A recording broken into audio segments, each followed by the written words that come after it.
I'm Patrick Brennan. I'm the harm reduction restorative justice worker here. I come with a wealth of lived experience.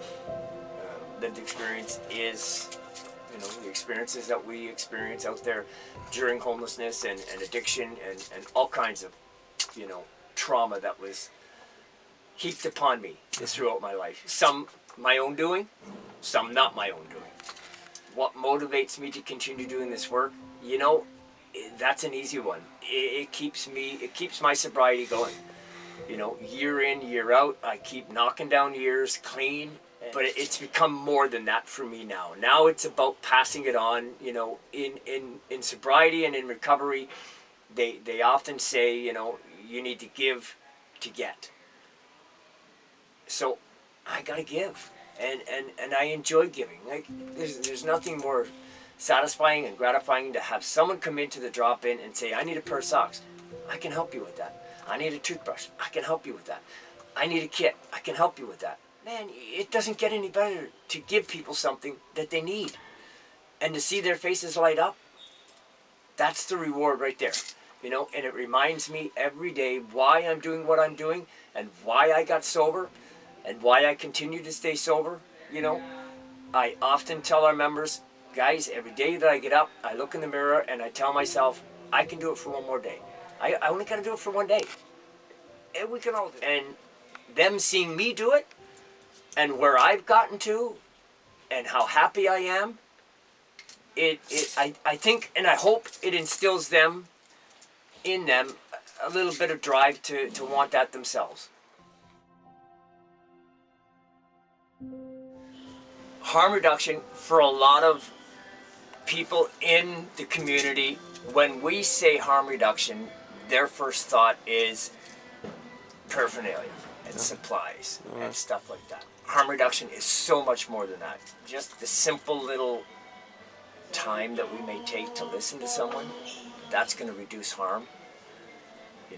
Sending someone to see a nurse, that's harm reduction. Basically set up in a way to give our members the most knowledge I can in the short amount of time that I have them, and help them to achieve some goals and some life skills through life. We do de-escalation, we do trigger management, trigger recognition, we do mindfulness, we do some naloxone training.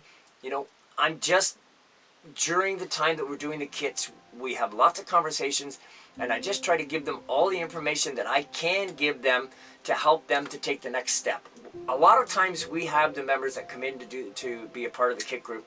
They eventually want to become a peer and move on and do some outreach, and it's so inspiring to see that, because that's where I was one day. So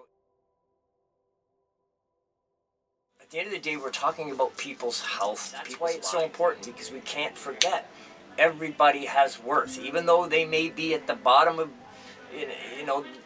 pits of despair. They still have worth. That's why it's so important, because we can't forget everybody has worth, even though they may be at the bottom of pits of despair. They still have worth, and we forget that when we're out there homeless and living in a tent on Lakeshore or wherever it might be.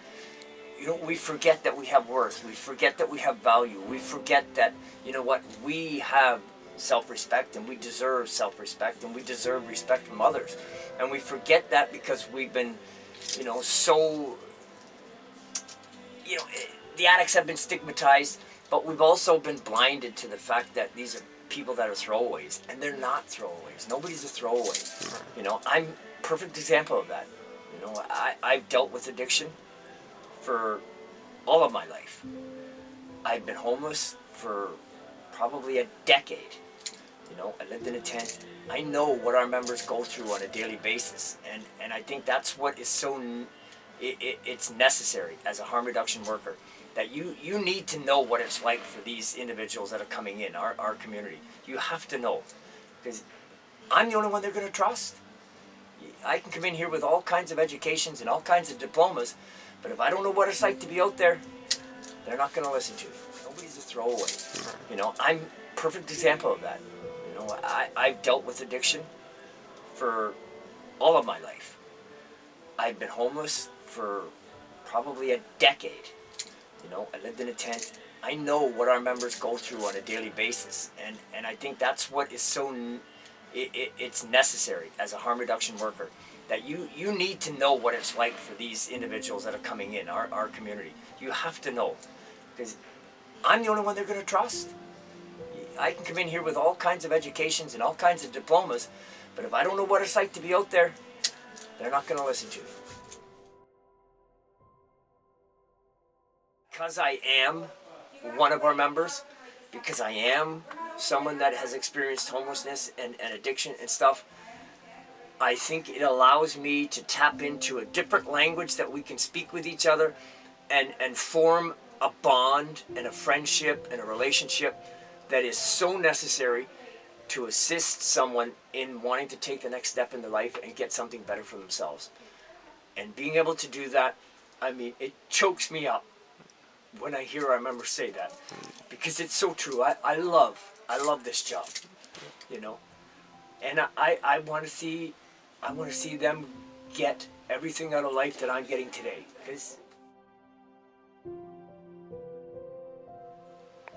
I don't ever remember visiting a community center, a drop-in, a food source, you know, program resource, quite like Park. Park is something that I didn't see when I was out there on the streets and stuff. I never seen, and this isn't just me saying this because I work here. I believe this. I see it every day. I see what we do. The Park is different, and if anyone's out there that sees this, I'm telling you, come to Park. There's something special going on here, and I hope it continues to go on. You know, I guess this is a little infomercial for Park, but it's true. There's something special going on here.